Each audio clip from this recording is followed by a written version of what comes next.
Good morning. Welcome back to the Junius Maltby channel.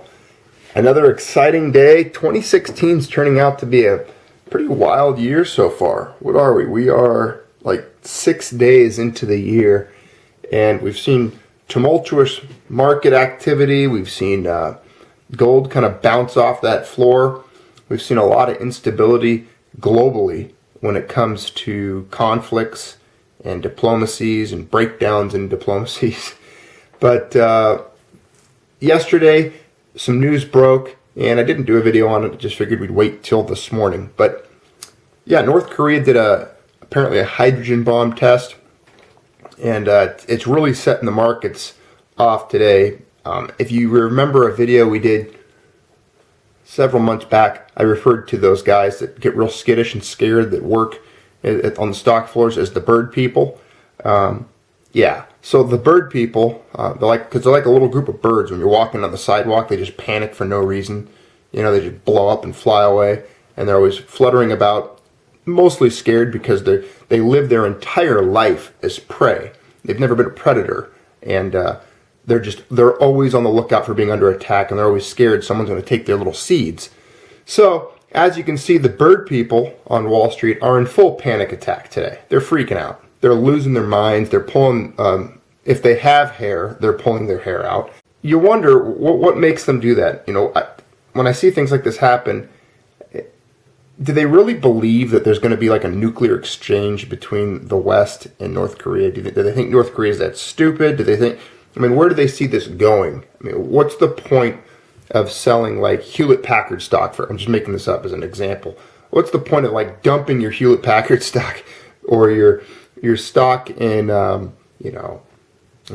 Dole Fruit Company because North Korea did a nuclear bomb test? You know, a lot of countries do tests all the time, and there's a lot of countries that have nuclear weapons. So, without getting too geopolitical on you guys, I just think they panic a little too much.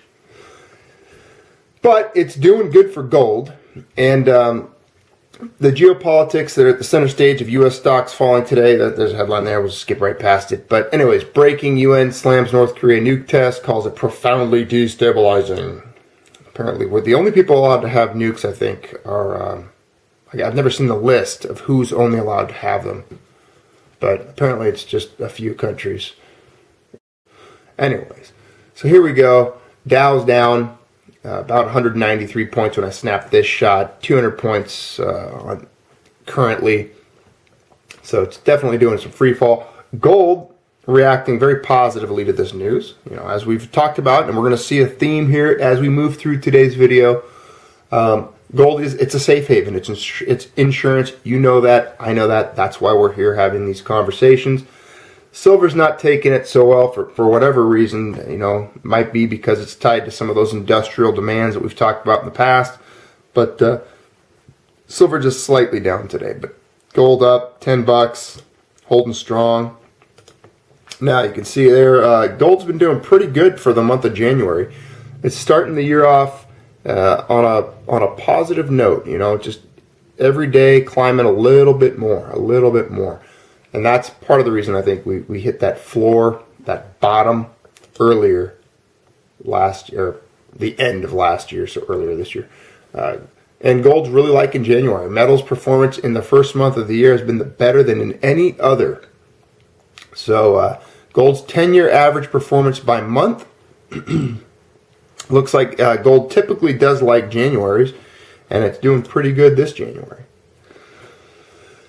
So there's a couple other things playing into what's going to happen in 2016. You know, it's kind of hard to predict things. You and I know that. You could end up completely wrong. But there are things that we can look at right now, as we've been doing for the last couple videos, just because this is the beginning of a new year, and we're kind of looking at all different information as it comes in. And it seems to always be the theme on a lot of the financial channels and news outlets, to kind of juggle stories around and look at trends or what's possibly going to trigger events down the road. And will 2016 be a year of sovereign debt defaults? I found this article quite interesting, so I figured we'd share it with you guys. Some of the biggest risks lie in the emerging economies, which are suffering primarily from a sea change in the global economic environment. As 2016 begins, there are clear signs of serious debt default squalls on the horizon. We can already see the first white-capped waves. For some sovereigns, the main problem stems from internal debt dynamics.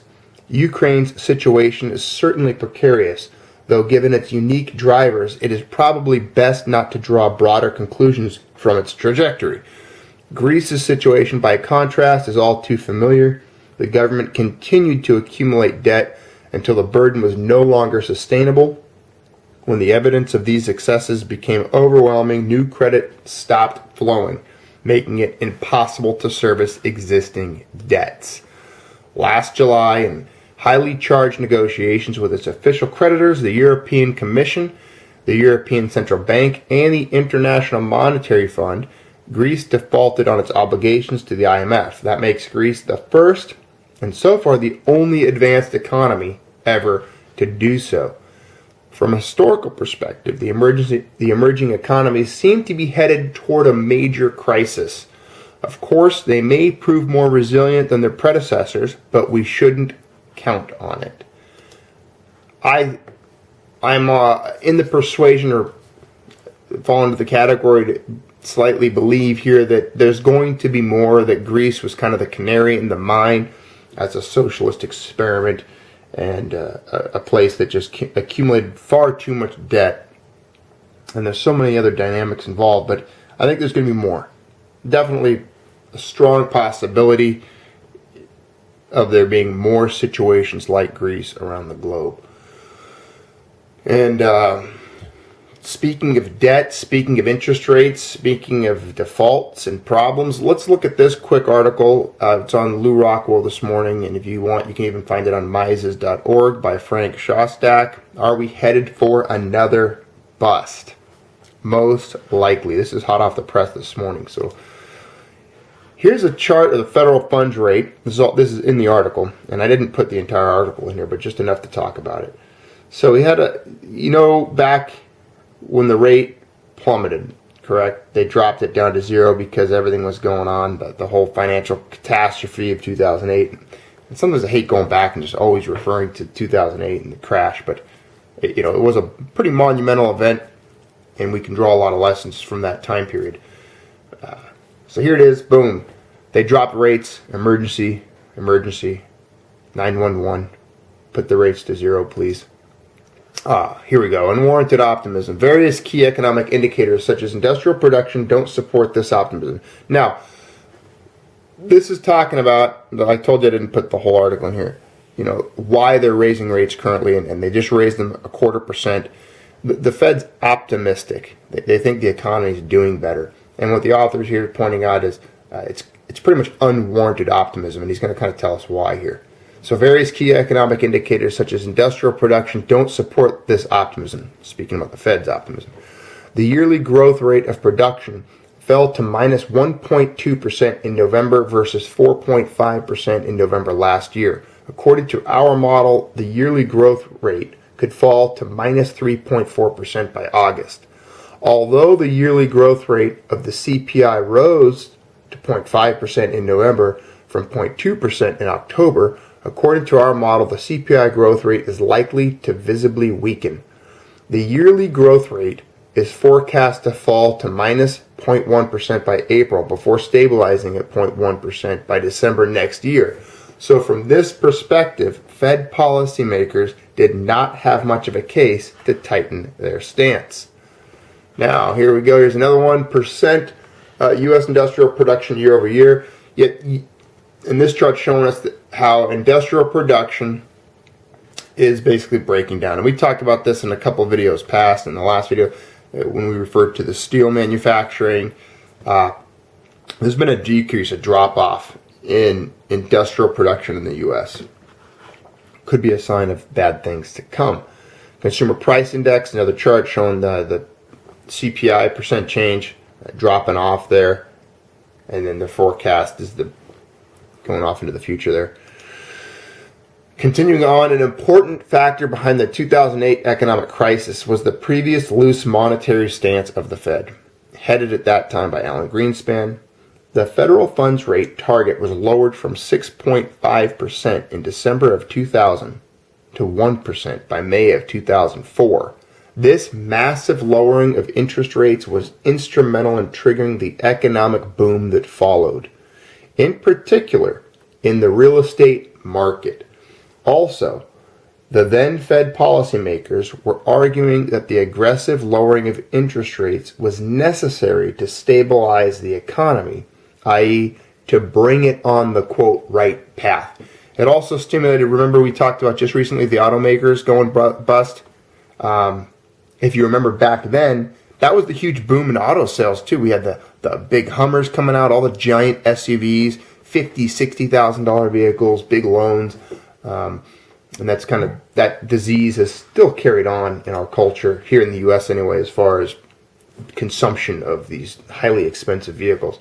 But yes, the low interest rates are definitely pumping up and booming the economy. So here's from 2001 to 2004. You can see it right there. There's the Fed funds rate just ratcheting downward from 6.5 all the way down to 1%. And then over that course of time, we saw that huge boom, explosion in the housing market, right? And then they tried to tighten it up a little bit. 04 to 06, that's when they kind of started tightening things and getting the rates higher. And then what happened? 08, we had the crash, right? So the 2008 crisis exposed the problems of the Fed policy. The Fed's view at the time was that a gradual tightening each time by, remember, 0.25%, which is what they just did, of the interest rate stance, would prevent the unnecessary disruptions and would permit Fed policymakers to navigate the economy more accurately toward a path of stable economic growth and stable prices. The economic crisis of 2008 shattered all that. Yet, manipulations by the Fed could not bring the economy onto a path of stability and prosperity, but on the contrary, set in motion the menace of the boom-bust cycle. Remember, the boom creates the bust. Whenever you have a big economic boom, you get an economic bust to follow. And we've had quite the boom recently, and they're calling it, I mean, you hear it all called different things, but the bailout bubble, all that money pumped into the economy by the government. And if that bubble pops, well, there's not going to be a whole lot of support mechanisms in place to repair it and safe stops to try to restore things, if you will. Back when this one collapsed, back in 08, they had a little bit of leeway because what did they do? They lowered rates again. Well, rates are sitting at 0.25% right now. We get a bust this spring or the summer or going into the next year and they're sitting only at 1%. They don't have a whole lot of options. They've put all the Band-Aids they can on. Patients bleeding to death. They don't have any more Band-Aids. The prolonged low interest rate policy of the Fed, on top of the Fed's previous loose monetary policies during Greenspan's era, has severely weakened the pool of real wealth, which is currently in a dire state. This raises the likelihood that the elimination of bubbles as a result of a tighter stance, while good in the long term for wealth generators, is likely to trigger a severe economic slump in the near to medium term. We'll just read that part one more time. Likely to trigger a severe economic slump in the near to medium term. Now remember, before we move on, the guys that were writing articles and looking at numbers and coming up with predictions before the crash of 08, the guys that got it the most correct and the most accurate, and I was reading this stuff back then, were guys that were sitting around in the Mises.org and Lou Rockwell websites, a lot of them from the Austrian School of Economics. You had guys like Peter Schiff and a lot of the writers. There were some really good articles back then in like 06, 07, I remember reading, that were pointing to a severe collapse in the economy. And I brought one up a long time ago on this channel. You'd have to dig into the archives to even find it. But a guy that had really hit the nail on the head. My point here is, when these guys start reading, when they start writing articles like this and you start reading stuff that they're writing, you got to really focus in on it, and you got to really ignore what you're reading everywhere else and hearing on like Market Watch and CNBC and just those crap outlets that are trying to talk you into dumping your money into stocks. Because these guys, they can smell the smoke on the breeze. They look at the weather, and they got their radar screen in front of them, and they got the tools and the more, I believe the more economic know-how to make these calls. And I think they see a storm a-coming. Let's move on. Gold investing, why it's an indispensable insurance. So those articles, the nukes, the bad news in the beginning, as well as the article we just covered, are going to kind of lead us into this now. You know, as we go with the theme here on the channel, some reassurance on why gold is an indispensable insurance with what may be coming and what is happening here in the world. At the lowest price in the last 5 years, gold investing hasn't been successful lately. Mainstream media says it's a barbaric relic, as you all know, and the days as a safe haven are gone. What they say anyway. But those analysts are missing one important reason to buy gold. It's not an investment. It's an indispensable insurance. Gold is not an investment. Gold mines are. And Peter Schiff recently said, gold is like car insurance. You hope you never need it. But when you get into an accident, you're glad you bought it. When you buy a car insurance the day after you crash your car, yes, it's a good idea, but you're a little late to the party, and it's going to cost you a whole lot more money. The most recent report from the World Gold Council confirms the renewed demand for gold as a safe haven. Demand spiked in the third quarter of this year, primarily driven by investment buying and central banks. We're seeing prices on gold go up. We're seeing a renewed interest from all different sectors and different nations. And I think, you know, if you look at yesterday's video, we really talked about that kind of in more detail, about how the entire world, the whole world wants gold. We proved it. You know, every single nation that has a large quantity of gold wants their own physical possession of it. They're spending money and exhausting effort to restore the gold to their own vaults. So they must see some value in holding gold. All the countries of Europe, Asia, all over the place. The only two idiots that I know of that are actually dumping or selling gold when they have to is some parts of the United States, and then, you know, our grand country where we stem from, the UK, Great Britain. And so I know there's a lot of you wonderful Brits and people from Wales and Scotland and the British Isles, Ireland, on this channel. All of you guys need to really start talking to your countrymen, you know, figure something out. I don't know where Gordon Brown is these days, but you guys need to like put him on a boat and just send him seaworthy, like Captain Bligh. Have a little bit of nation mutiny and just put that guy in a skiff and say, you're done. You're no longer allowed to poison our nation's mind and make us sell our gold. And that guy's probably responsible, from what I've read anyway. You guys can tell me, throw some comments below. This will be an interesting little segue and conversation. But Gordon Brown, I mean, here's a guy that made a nation dump, what was it, 80% of its gold stockpile in the year 1999 when it was the lowest price ever, supposedly to help bail out and stabilize things financially in the United States, supposedly. But here's a guy, and what did he buy with that money? He supposedly bought mortgage-backed securities, a lot of it, for the British economy. So he dumped one asset that was the lowest it's been, bought a toxic asset that ended up vanishing, and I mean, I don't see how England even has any wealth left. You'd think the crown jewels would be sitting in a pawn shop somewhere. So, you know, my heart goes out to the British people whose wealth was stolen and sold, hawked, by, you know, a fat, babbling socialist. Gordon Brown. What a fool. Yeah, if I was in England, I'd be a pretty pissed off dude. it helped me out. I got to tell you, when I was in the U.S., I remember when this I remember Brownstown vividly. I'm not going to give my exact age, but I was a young man, and I was working in construction at the time. And I remember, this is a nice little story time, so gather around, gather around. I remember doing construction, working my tail off, getting dirty, sweating, carrying heavy stuff, working, and I'd get my paychecks. And back then I'd buy gold, and I was a young dude.